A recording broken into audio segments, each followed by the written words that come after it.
Okay, this tutorial I'm going to show you how to make an impact crater and place these impact craters around this meshing area. And then we're also going to be doing um, adding some alpha blending to make it look better. So what we're going to do to make kind of the terrain look a little bit better, I'm just going to go ahead and select one of my 512 by 512 patches. These are made at 9 by 9 vertices. They've been snapped all together, and I just place them in a big square area. This is just a generalization. This is just giving you tips and tricks how to do these. Once you have your patch selected wherever you want it, the next object is to think about the size of the crater you want. Now you only want it to fit in the center of this. If you're doing a larger one, you need to select 4 pieces and do the center of those. The reason being is because you don't want to run it on the outside edges. So I'm going to paint height and uncheck allow soft selections. Check the height here. What I'm going to be doing is holding my alternate down with the mesh already selected in the background, holding my alt down, and we're going to be right clicking, just holding down the right mouse button. What this is going to do is going to move it down. If it's moving really fast, check your grid. I'll give you an example. I'll just undo what I just moved. If you have your grid set at 4 and you do this, it goes way too fast and it's uncontrollable. Set your grid to a 1. Change your amplitude to a 0.5. You're amplifying your grid by half. That's it. So basically it's going to be 0.5. You're moving it. We're just going to be moving these down. If you think that it's still looking kind of square, it's not really conforming a nice curve, undo what you just did. Select your patch, scoot into your patch. Now what we're going to do is pull our vertices by pressing V, and we're going to take our mouse and left mouse click and drag over 2. Control Shift A adds another row. Adds another row.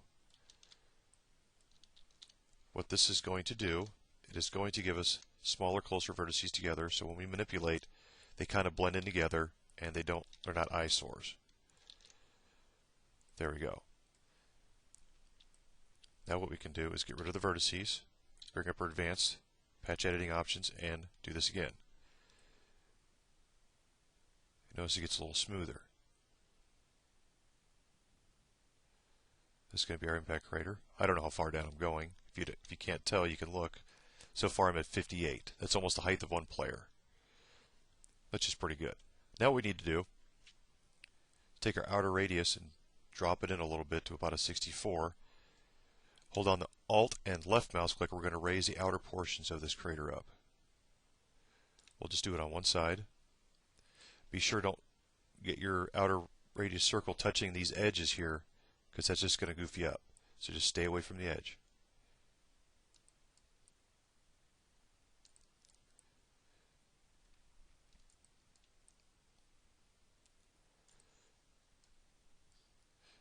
And if you like, you can kind of make it a little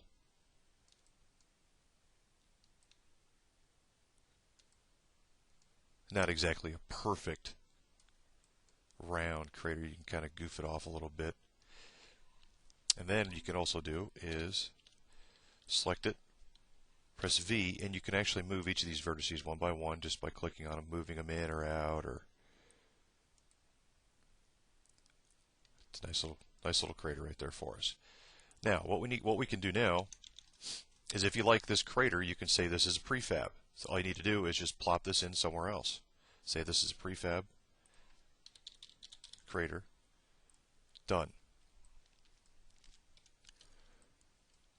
I'll select this piece here. I'll just go ahead and delete it. Edit, load a prefab, I'll load a crater. There's my crater, just load it up. I'll just move it over. Now I need to change my grid back, but I'll just line this up by hand. Okay, that's lined up.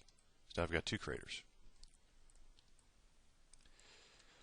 Now we need to texture it. We need to give it a base, something on the base. Give it something like some dirt or whatever. Something that makes it look like it's an actual crater. Ground dirt, trench run. Sure. It's a transitional fill. I don't know if a transition will work.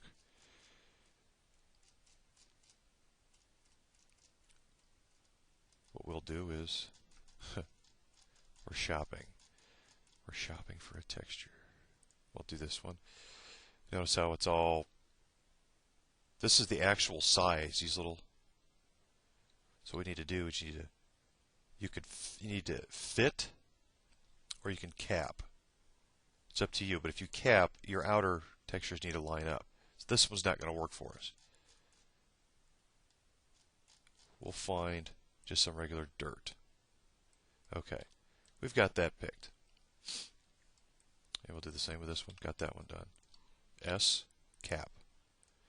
If you're using a decal here, what we're going to be using decal, go ahead and select both of these, change your grid to a higher grid, whatever it may be. You press your spacebar, copy them, just move them up. Pretty much keep them in line. Now what we're going to do is go shopping for decals. Decals. We have several types of decals. We have our decal created grounds. I would use these for older impacts. If you want fresher impacts, the fresher smell of battle, you can use just the decal blast marks. And you can press S, you can fit. You just fit that thing right into there. And then you slide it back down. Slide it back down right on top of the original. But wait. If you do that, sometimes they won't show through, so you can just get your grid set to a 1 and just pull it up 1, since it is a decal. And there's your blast marks right there. If you wanted to change the decal to this one, you can do that. This one's a little different than that one. Now what we're going to be doing is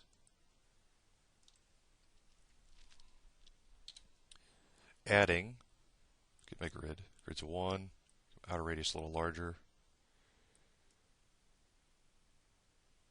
Yeah, we can do that. I'm just going to be adding some hills around here. Let's kind of raise things up a little bit. Try to stay away from the ones that aren't selected.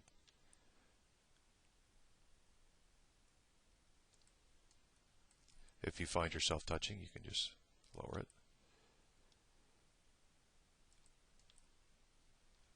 This just kind of gives you a better looking terrain.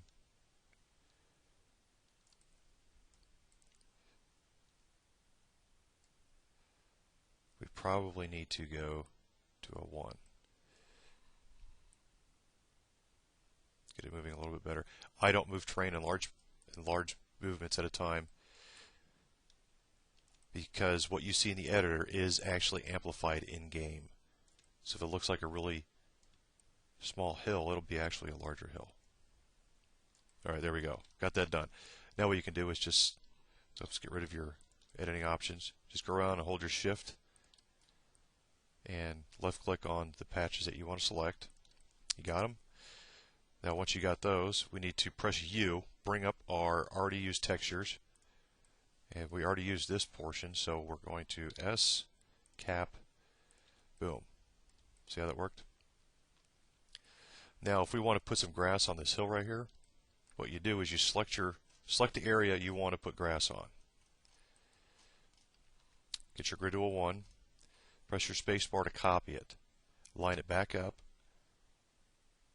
and lift it up 1. Just lift it off the base, because if you still have it on the base, you unselect or goof up in selection, you're going to find yourself selecting, hiding until you find these again. What we want to do now is add, damn it, picked the wrong one, ground, some grass. I'm going to subtract the grass from where I do not want it. That's an easier way of thinking. Since these are still selected, what you do is you press Y. You get your flatten, and you need to go to alpha. Make sure your grid's at 1. You could keep the amplitude at 0.1 or 0.5. I'll just keep it at 0.5 for now. And what we're going to do is hold the Alt down, and we're going to left mouse click and hold that down. It's going to subtract the grass from where I do not want it.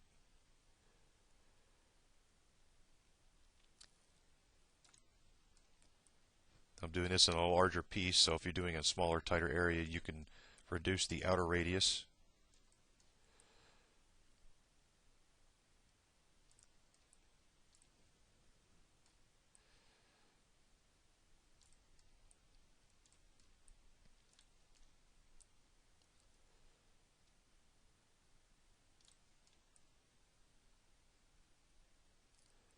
The lower the amplitude, the lower the grid, the finer of a merging of the two you will get.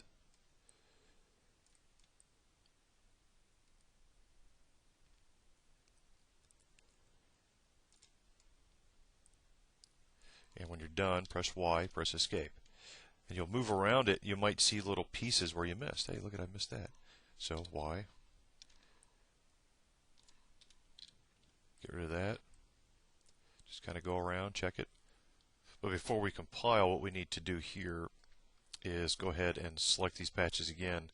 And we need to change selector grid to a 1. We need to drop them back down on top.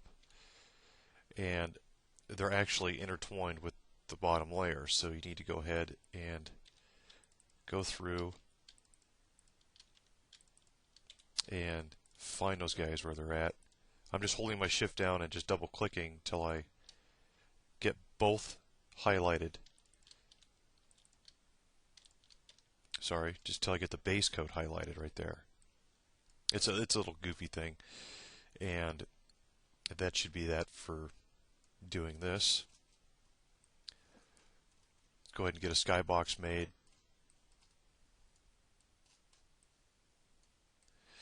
The proper way to do these is to miter the corners, but however, for such a simple little basic map, I'm not doing it for performance. Go ahead and select all of the sides. You can leave the bottom still caulking. S, and we're going to do Sky MP Harbor. There's your sky. Select something on the ground that's close to where you want to put your spawn points at, and deselect it. Right click. Need a deathmatch intermission. Just go ahead and raise that up. MP deathmatch spawn. That'll work just fine there. Then I'll go through and just enter the world spawn values.